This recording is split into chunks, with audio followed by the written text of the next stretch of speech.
Hey guys, we're going to be working on Unit 10, Lesson 1. It's the Exponential Basics lesson. So we're working on a whole new unit here, Lesson 10, the Exponentials unit. For our do now, we simply just want you guys to type this into the calculator and plot the points, okay? So you're going to go into your calculator, you're going to go into your y equals, clear out whatever may be in there. We're going to type in 2. Now, it's not 2x, it's 2 raised to the x power. So I'm going to go ahead and hit that little caret that's over here. That's going to create my exponent, and I'm going to raise it to the x power. You can go ahead and hit graph so you can see what it looks like. This is a little excessive in terms of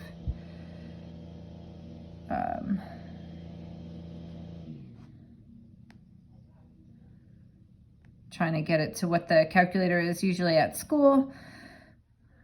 So we have something that looks a little bit like that. If you want to just bring it down a little bit, you can do that. So this is what the graph is going to look like, okay? So I'm going to close this out because I would like to get to the table, and I'm just going to plot those points. So you're going to hit the blue second button and then hit the graph button again. It's going to bring up my table. Okay, now if you want to go to the negative side a little bit, notice it just keeps getting into decimals. They're a little bit difficult to plot, but it's kind of nice to know if you kind of keep going, it never goes negative. All right, so, and you can also get that from the graph. It never goes negative. It just kind of keeps on this side, it keeps going closer and closer and closer to the x-axis. So here they want me to start off at -3. Okay, and I'm just going to write those down right on my do now on my paper. So it's going to be 0.125, 0.25, 0.5, 1, 2, 4, and 8. Okay, so at -3, it's going to be at 0.125. That's super close to the x-axis. 0.25 is like a quarter of a box. 0.5 is half of a box. And then from there, I'm good to plot these points. 4, 1, 2, 3, 4, 5, 6, 7, 8. Okay, so that's what my graph is going to look like. And I'm just going to try to draw that in as best as I can.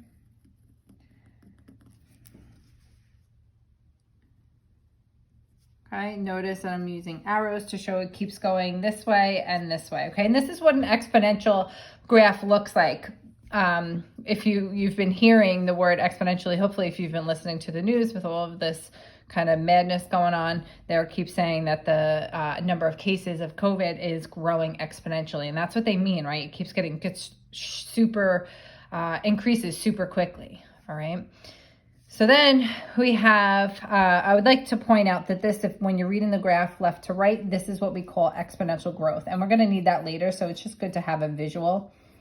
So this is our exponential growth because it gets bigger. Okay. Down here, I'm going to type into my calculator. I'm going to go y equals. I'll clear out whatever's in there. I'm going to put my 1/2 in parentheses. I'm going to raise that whole thing to the x power. Okay, so pause that if you need to kind of check it out a little bit further. When I take a look at this picture, notice it's just going in the opposite direction, right? So the first one, it went small to big. It shot up on the right side. This one, it's going big to small. It's getting super small on the right side instead of big.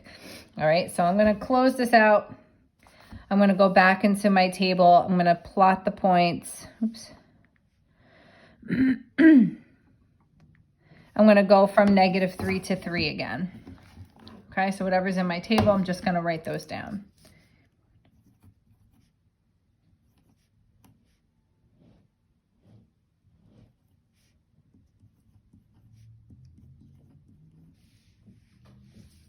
Okay, and I'm just going to plot those points. 1, 2, 3, 1, 2, 3, 4, 5, 6, 7, 8.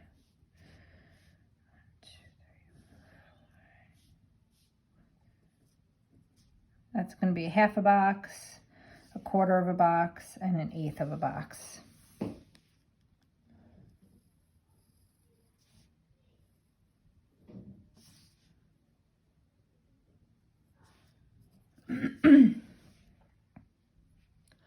All right, and so that's what that one should look like. Since this one is going from the left side to the right side, it's going down. This is what we call exponential decay, which is what we expect to hopefully see in the next week or two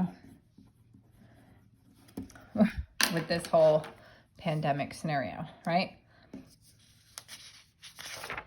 All right, so there's parts of exponential functions that you need to be able to realize. Okay, this part right here, this is our A. So this part right here is what they're referring to. This is what we call our initial value. And just if we don't know what the word initial means, it just means our starting value. It's where we start at.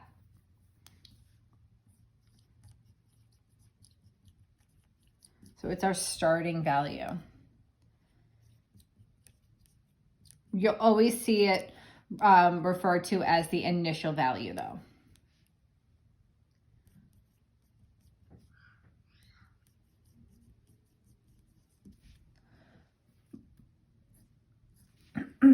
Then the B represents what we multiply by. Okay, and so what we mean by that is what do we multiply by each time to get to the next piece, right? So if I start here at my 0, what do I multiply this 1 by to get to 2? Well, I'm multiplying by 2. What do I get multiply by to get from 2 to 4? Times 2. From 4 to 8? Times 2. So that's what they're talking about there. What do we multiply by every single time to get to the next piece? Okay, to get to the next value. Okay, so B is what we multiply by. If B is greater than 1, make sure you realize this says B is greater than 1. Okay, just like we see in our do now.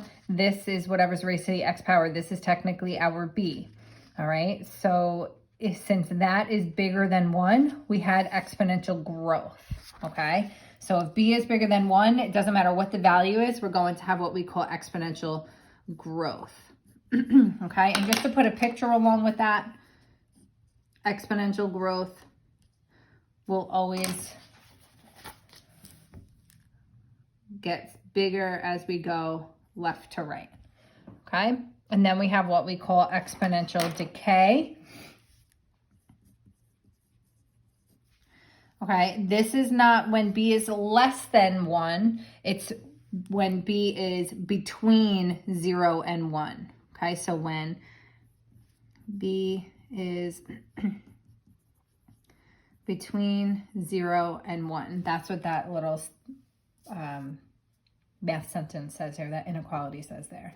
Okay, and so the picture that's going to go along with that is just like the second part of our do now. Okay, we had this as 1/2. 1/2 is between the values of 0 and 1. Okay, so we had exponential decay where it goes bigger to smaller, going left to right. Okay, so that's exactly what our picture is going to show there. That's exponential decay. All right. So now here I just want you to take a look at each one of these and figure out, is it going to be growth or decay? Just remember, you always read left to right. Always. So anytime you read a graph, it's always left to right. Okay, so when I read this graph left to right, that's going to be exponential decay. This is going to be exponential growth. All right, I'm always reading left to right. Okay, so this one's getting smaller, this one's getting bigger, so this is growth. And this one is just shifted down a bunch, but still when I read the graph left to right, it's going down. So this is a decay graph. Okay, this means right here that B is between 0 and 1. This right here means that B was bigger than 1. And this what meant that our B was between 0 and 1. Okay. Now just going back to the top part right here, they want you to figure out what's the initial value. Okay, the initial value is always at the x coordinate of 0. Okay, so they want to know at 0 on the x-axis, what's the y value? Okay, So the initial value is always found at x equals 0. All right, it's what is the y value that correlates with it.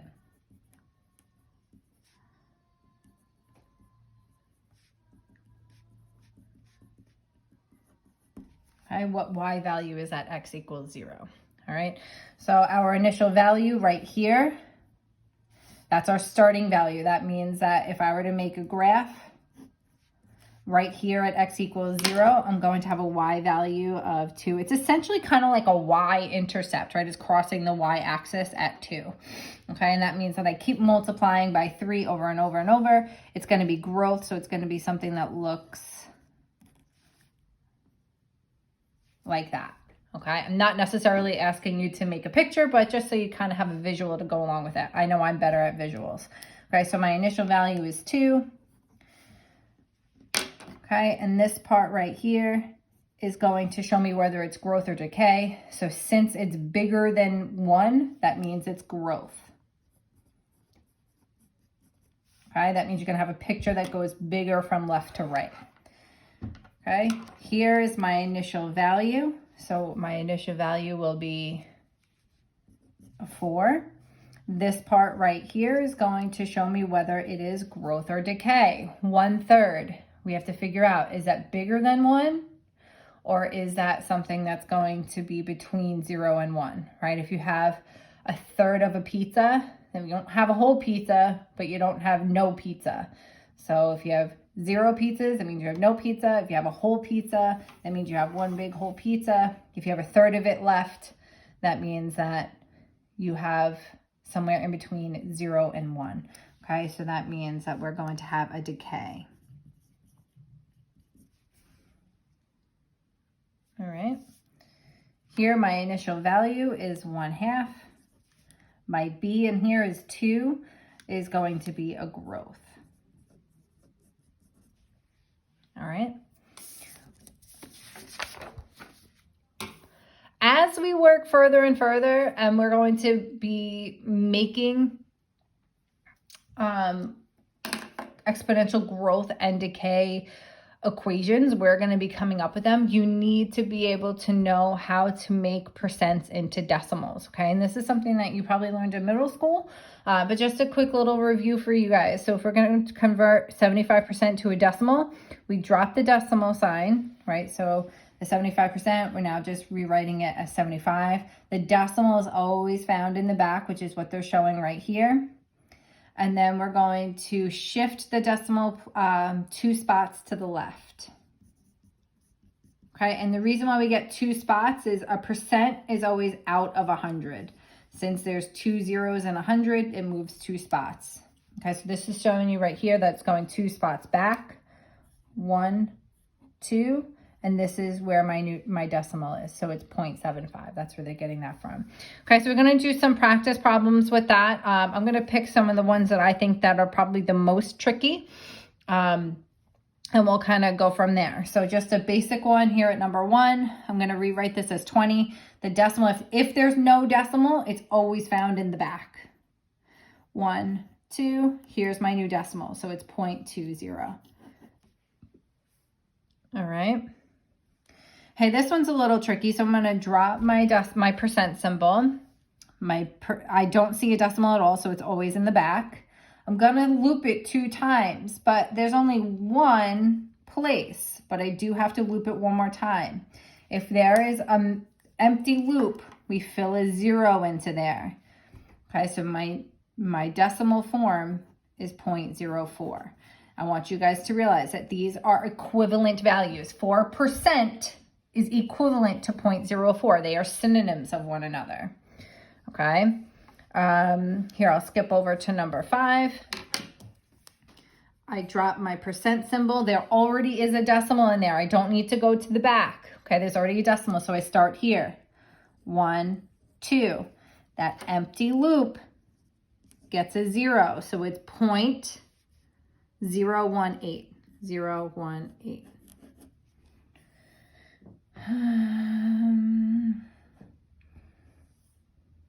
All right, let's take a look at here, number 11. That one's kind of tricky. I'm going to rewrite this without the decimal, without the percent, so 0.12. There already is a decimal place, so I'm going to move it back 2 times. 1, 2. You always move to the left, always. But there's 2 empty loops, so I have to fill in with 2 zeros. So when I rewrite this, it's 0.0012. Okay, so trying to trick you there. All right, everything else seems pretty, I've gone over all the types of situations. Okay, so for your closure that I'd like you guys to work on, you're going to convert this 25%, right? Haley sees a sale for 25% off. We want you to represent that percentage as a decimal and explain why or how you got to your answer. For your homework, you're stating your initial value. Just a quick review. Here's your initial value, and then this is what you're looking for your growth and decay. Okay, so for growth and decay, you're using the pink, and for initial value, you're gonna look at the blue. Okay, you're gonna replicate the same thing over here, and then you're changing these 2 percentages to decimals. Please make sure you always move to the left.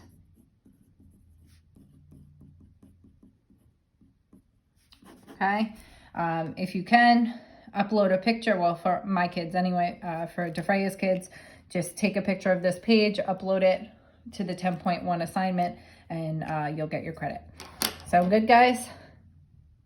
Sweet.